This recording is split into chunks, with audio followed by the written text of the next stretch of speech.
to start things off, it's, John Eckert had mentioned about trying to think, 2 to 5 years in the future, and that's the reason why we started so early this morning, so that we're all a little foggy. So I'm really just going to be giving an update on the CLL-10 study, pretty much just focusing on the slides that were actually presented by Dr. Eichsort at ASH. So 2 introductory slides. So first off to start, I want to sort of set the background for why we need to do the CLL-10 study.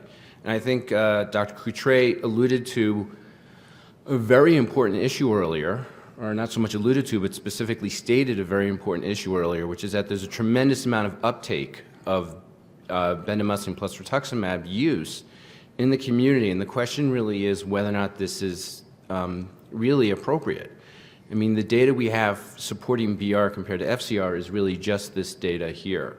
And when you look at the phase 2 studies side by side, there certainly is a lot of data suggesting that BR might not be as good as FCR. And so the question looking at here at CLL-8 study, we can see a median progression-free survival for FCR of 57 months.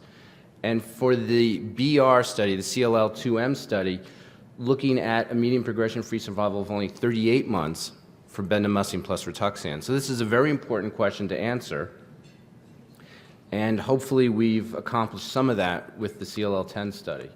So the treatment schema here, basically this was meant for previously untreated fit patients. And so these fit patients had to have a SEER score of less than 6, which is certainly the opposite of what we saw with the obinutuzumab chlorambucil study and with the idelalisib plus rituximab study in unfit patients. You also need to have a creatinine clearance of greater than 70, and there was no deletion 17p allowed in this study. Patients were randomized to, as you can see here, the standard FCR and BR arms, with the bendamustine being given at 90 milligrams per meter squared, and the rituximab being dosed 375 milligrams per meter squared cycle 1, and then 500 milligrams per meter squared for subsequent cycles on day 1. Overall, they screened 688 patients. 564 underwent a 1-to-1 randomization. 3 patients fell off for reasons as you can see here, so the intention to treat population was 282 versus 279.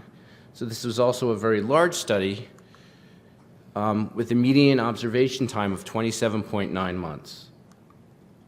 Overall, the patient characteristics were well balanced, with one notable exception here in the age group, with the ages over 70, the patients being age over 65 and age over 70 being overrepresented in the BR group. I'd also like to point out that the SEER score was 2 in these patients, and the median number of cycles delivered was actually very close in both groups. The patient prognostic markers specifically I'd also like to call out were balanced in all groups, with the one notable exception of the IGHV unmutated patients being overrepresented in the BR patients. So overall response rate was 97.8% in both arms. The CR rate favored FCR with a 47.4% compared to the 38.1%. And as you can see here, the p-value was significant for that value at 0.03.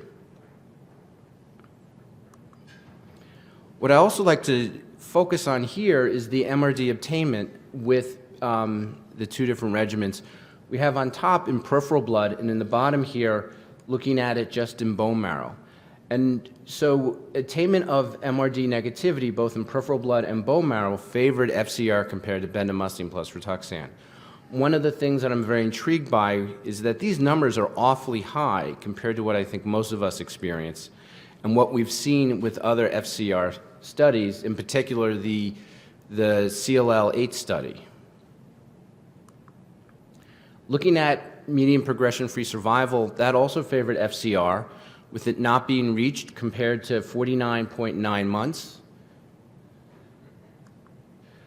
Overall survival was not statistically significant. But what really I think is the most important piece of data that came out of this study is actually when we look at progression-free survival by age. So we talk about the study overall favoring FCR, but when we look at it by age, it really is just in the patients younger than 65 years old. When we look into patients over 65 here, you can see that there is no statistically significant difference between the two patients' populations. So characteristics that were associated with an overall survival, and I don't know if all can actually see this.